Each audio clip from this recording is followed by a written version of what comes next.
और इसी बीच एक बड़ी खबर सामने आ रही है, रुक कर लेते हैं। हरियाणा विधानसभा के मॉनसून सत्र का समापन हो गया है। आखिरी दिन कैग की रिपोर्ट सदन में पेश की गई। कैग रिपोर्ट में कई तरह की अनियमितताओं की जानकारी जो है वो मिली है। हरियाणा विधानसभा के मॉनसून सत्र का समापन हो गया है। आखिरी दिन कैग की रिपोर्ट सदन में पेश की गई।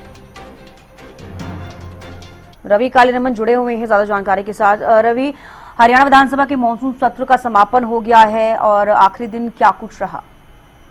बिल्कुल, देखिए, हरियाणा विधानसभा मॉनसून सत्र खत्म हुआ है और आखिरी दिन की अगर बात की जाए तो आखिरी दिन कैग की रिपोर्ट सदन में पेश की गई थी। इस कैग की रिपोर्ट में कई तरह की अनियमितताएं जो है वो सामने आई हैं। प्रदेश में निचले स्तर अधिकारी व कर्मचारी की गंभीरता से काम कर रहे हैं, इसका खुलासा कैग की रिपोर्ट में हुआ है।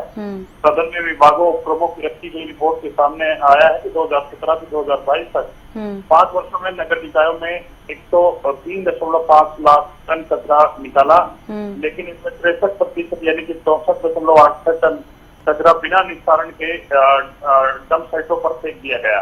इसी प्रकार से गेहूं को लेकर भी जानकारी है। गेहूं भंडारण में ऐसा किया गया कि राज्य में 2017 से 2021 तक 79,967 मीट्रिक टन गेहूं खराब हो गया, जिसके निस्तारण भी तय बरती गई। श्रम विभाग में आवेदकों की जांच ठीक से नहीं की जा रही।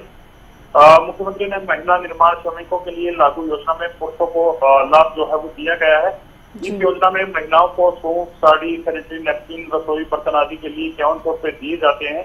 इतना ही बोर्ड ने समय समय पर छूट के लिए समय पर आवेदन नहीं किया, जिसकी वजह से 713.25 करोड़ रुपए आयकर देता को जो है वो हो गई है। वही इसके अलावा अगर बात की जाए तो विकास कार्य में अधिकारी कर्मचारी लगातार कीमत बढ़ाते जा रहे हैं। 98 कार्यों की जांच की गई तो सामने आया कि वे काम जो 1134.53 करोड़ में होने थे, लेकिन बढ़कर उनको 1997.28 करोड़ रुपए उसकी लागत जो है वो कर दी गई। 27 कार्यों में 100% तो 4 से 500% की बढ़ोतरी जो है वो हुई है। 14 मामले पे निचले स्तर पर 14 मामलों को निचले स्तर पर ही मंजूरी दे दी गई थी।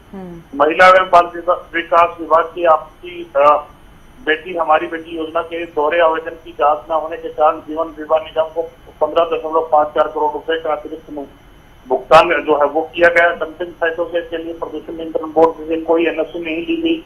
कैग की ओर से 18 निकायों की सैंपल जांच की गई, इनमें 14 निकायों में खर्च की तुलना 0.37 से 3.38% की शुल्क लिया गया।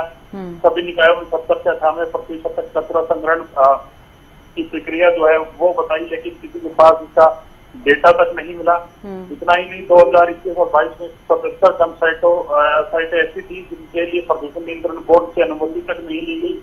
बोर्ड ने किसी के खिलाफ कार्रवाई नहीं की। ऑडिट जो हुई है उसमें 2023 से कई निकायों को नोटिस जारी किया गया है। कचरा निस्तारण प्लांट को देरी करने वाली एजेंसियों को खुली छूट दी गई, उन पर करोड़ रुपए की क्षतिपूर्ति तक नहीं लगाई गई। यहाँ तक कि गुड़गांव फरीदाबाद नगर निगम में परियोजना निर्धारित समय पर लागू न होने के कारण परिवहन के लिए 108.93 करोड़ रुपए का अतिरिक्त भार आया। इन तमाम चीजें हैं वो कहीं न कहीं इस कैग की रिपोर्ट में खुलासा जो है वो हुआ है और इस प्रकार की अनेक अनियमितताएं जो है वो कैग की रिपोर्ट में पाई गई है। चलिए, बेहद शुक्रिया रवि जुड़ने के लिए और तमाम जानकारियां देने के लिए।